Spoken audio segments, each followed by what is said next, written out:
Student good morning. आज हम लोग क्लास में केमिस्ट्री क्लासेज में आज हम लोग ऑर्बिटल के बारे में पढ़ेंगे।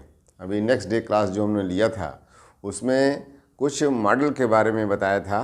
बोहर का परमाणु मॉडल, रदरफोर्ड का परमाणु मॉडल, सोमरफील्ड का परमाणु मॉडल। तो अब उसी परमाणु के कक्षक के बारे में जानना है कि ऑर्बिट क्या है। तो ऑर्बिट के बारे में बताया गया कि किसी परमाणु के नाभिक के चारों तरफ वे त्रिविम क्षेत्र, वे 3 डायमेंशनल एरिया जहां गतिमान इलेक्ट्रॉनों के पाए जाने की संभावना अधिकतम होता है उसे ही परमाणु का कक्षक कहते हैं।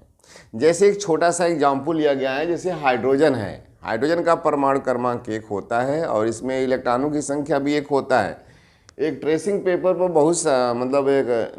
इसमें बहुत सारे फोटोग्राफ्स लिए गए एक एक इलेक्ट्रॉन का लेकर, बहुत सारे इलेक्ट्रॉन लेकर, और इसको 3 डायमेंशनल एरिया का एक पिक्चर बनाया गया। तो देखा गया कि एक नाभिक के चारों तरफ बहुत सारे क्लाउड दिखाई दे रहे थे, बादल जैसे घने दिखाई दे रहे थे। तो इस आधार पर एक हाइड्रोजन का स्ट्रक्चर बना, जो स्ट्रक्चर स्फेरिकल हुआ, जिसमें परमाणु का एक नाभिक है और उसके बाहर एक कक्षा है जिसमें इलेक्ट्रॉन पाए जाते हैं। अब आज हम लोग जानते हैं कि इस ऑर्बिटल के काइंड्स ऑफ ऑर्बिटल्स, ऑर्बिटल के प्रकार कितने होते हैं। तो बच्चों ऑर्बिटल 4 प्रकार के होते हैं। S orbital, P orbital, D orbital, F orbital. ये जो एस, पी, डी और एफ है, एक इसकी उत्पत्ति किसी शब्द से हुई है। जैसे एस की उत्पत्ति शार्प से, पी की उत्पत्ति प्रिंसिपल से, डी की उत्पत्ति डिफ्यूज शब्द से और एफ की उत्पत्ति फंडामेंटल शब्द से हुआ है। अब इसके बारे में थोड़ा अध्ययन करते हैं कि यस कक्षक किसे कहते हैं। यस कक्षक जो होता है गोलाकार होता है, इसमें कक्षकों की संख्या 1 होता है और इसमें एक कक्षक में अधिकतम 2 इलेक्ट्रॉन रह सकते हैं। ठीक है। अब एक इलेक्ट्रॉन जो होगा वो क्लॉकवाइज में होगा और एक इलेक्ट्रॉन जो होगा एंटी क्लॉकवाइज में होगा। उसी तरह पी कक्षक है। पी कक्षक में अधिक कक्षकों की संख्या कितना होता है? 3, जिन्हें क्रमशः px, py, pz कहते हैं। px, py, pz कहते हैं। इसमें जो ऑर्बिटलों का स्ट्रक्चर है, आकृति जो है वह डमरू के आकार का होता है। ये शंकर भगवान जी के त्रिशूल में डमरू लगा रहता है, तो डमरू के ही आकार की उसकी आकृति होती है। इसमें px, py, pz 3 प्रकार के इसमें ऑर्बिटल्स हैं और इसमें अधिकतम इलेक्ट्रॉनों की संख्या 6 होता है। उसी तरह से तीसरा जो है डी ऑर्बिटल है। इसमें ऑर्बिटलों की जो संख्या है 5 होता है, जिन्हें क्रमशः dxy, dxz, dyz, dx² y² तथा dz² कहते हैं। इसकी जो आकृति होती है वो डबल डमरू के आकार की होती है और इसमें अधिकतम 10 इलेक्ट्रॉन रह सकते हैं, जिसमें 5 क्लॉकवाइज होंगे और 5 एंटी क्लॉकवाइज होंगे। चौथा है एफ ऑर्बिटल। इसमें ऑर्बिटलों की संख्या होता है 7। इसकी संरचना जटिल होता है। इसमें अधिकतम इलेक्ट्रॉनों की संख्या क्या है? 14 है। अब इसमें जब हम लोग सबशेल में नोटिफिकेशन पढ़ते हैं, उसका इलेक्ट्रॉनिक विन्यास पढ़ते हैं, तो इसी के बारे में हम लोगों को अध्ययन करना है कि S, P, D, F. S में अधिकतम 2 इलेक्ट्रॉन, पी में अधिकतम 6 इलेक्ट्रॉन, डी में अधिकतम 10 इलेक्ट्रॉन और एफ में अधिकतम 14 इलेक्ट्रॉन होते हैं। ठीक है। इसका जो नोटिफिकेशन है वह इस तरह से बोलते हैं S2, P6, D10, F14, इस तरीके से लिखते हैं। अब उसमें यस में जो है इलेक्ट्रॉनों की संख्या क्या है? 2 है तो 1 और 2 होगा। P में 6 है तो 1 से लेकर 6 तक भरेगा। D में 10 है तो 1 से लेकर 10 तक भरेगा। F में 14 है तो 1 से लेकर 14 तक भरेगा।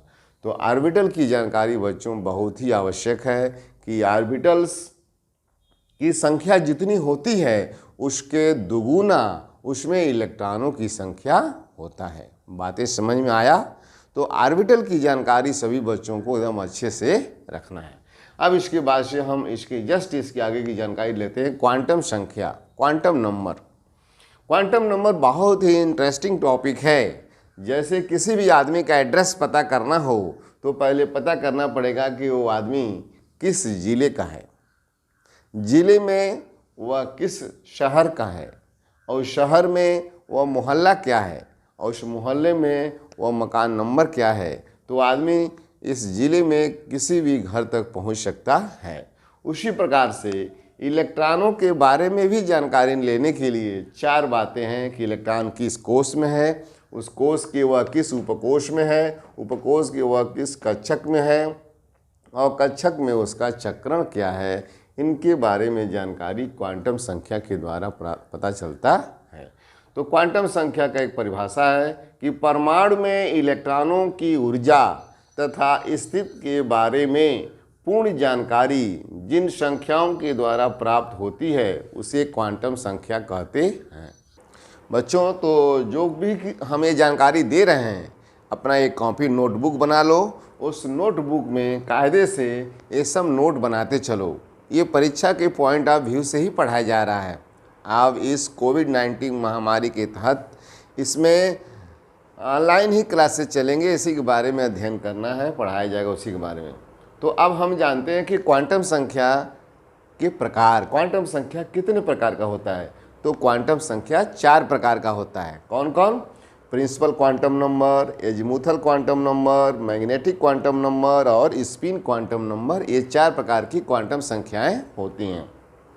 तो एक एक करके हम अध्ययन करते हैं। जो प्रिंसिपल क्वांटम नंबर है इसे मुख्य क्वांटम संख्या कहते हैं। इसे स्मॉल n से प्रदर्शित किया जाता है। प्रिंसिपल क्वांटम नंबर इसे स्मॉल से प्रदर्शित किया जाता है और n का मान कोई पूर्ण संख्या होता है, जैसे 1, 2, 3, 4 etc।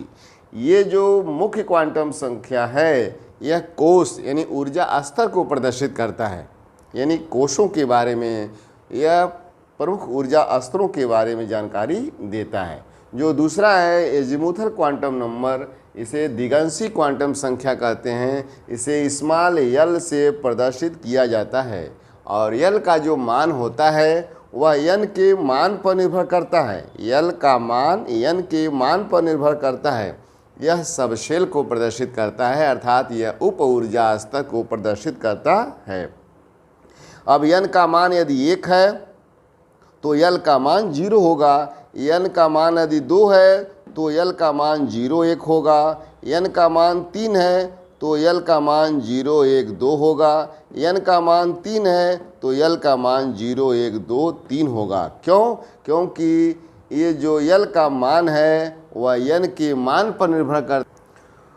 तो n के जो ये मान है 1, 2, 3, 4, तो 4 का जो n बराबर 4 है तो l के क्या है 0, 1, 2, 3 मान होगा। अब ये जो इसका जो नियम एक है, सूत्र है, वह किसी भी l का मान जब निकालना होता है तो उसके लिए n-1 लिखते हैं, यानी n की जितनी संख्या होगा उसमें से 1 घटा देंगे तो l का मान आ जाएगा, यानी उसका 0 सहित सब मान लिखते हैं।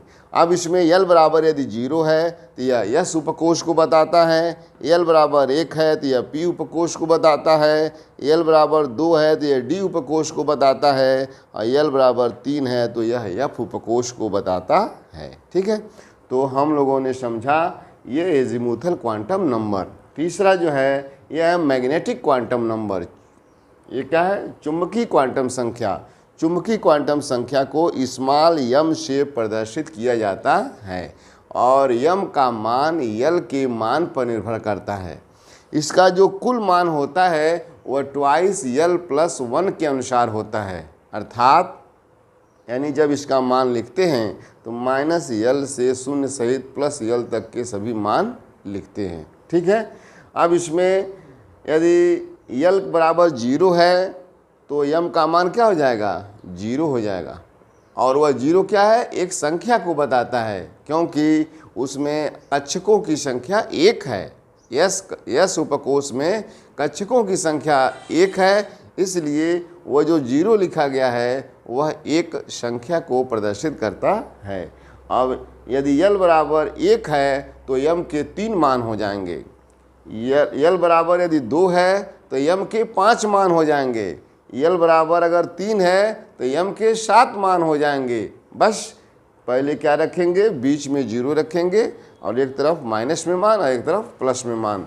इसी के बाद चौथा जो है यह है स्पिन क्वांटम नंबर। चुंबकीय क्वांटम संख्या यह इलेक्ट्रॉनों के चक्रण को बताता है। जैसे चुंबकीय क्वांटम संख्या कक्षकों को प्रदर्शित करता है, वैसे ही ये स्पिन क्वांटम नंबर जो है वह इलेक्ट्रॉनों के चक्रण को प्रदर्शित करता है। जैसे पृथ्वी अपनी धुरी पर चक्कर लगाती है ना, तो इलेक्ट्रॉनों का भी चक्रण दो दिशाओं में होता है। एक जो इलेक्ट्रॉन जो होता है क्लॉकवाइज में घूमता है, उसको क्या कहते हैं, दक्षिणावर्त, जिसका तीर ऊपर होता है, एक क्लॉकवाइज होता है, क्लॉकवाइज होता है, ये दक्षिणावर्त में एक घूमता है। और दूसरा जो क्या है, एंटी क्लॉकवाइज, एंटी क्लॉकवाइज, वह वामावर्त में घूमता है। तो जो क्लॉकवाइज में मूवमेंट होता है उसका यस का मान +½ होता है, और जो एंटी क्लॉकवाइज में होता है उसका यस का मान -½ होता है। यानी जो इलेक्ट्रॉनों का रोटेशन है वो भी दो तरीके से है, एक दक्षिणावर्त और एक वामावर्त। ठीक है बच्चों, अब इसका नोट्स अच्छे से बना लेना और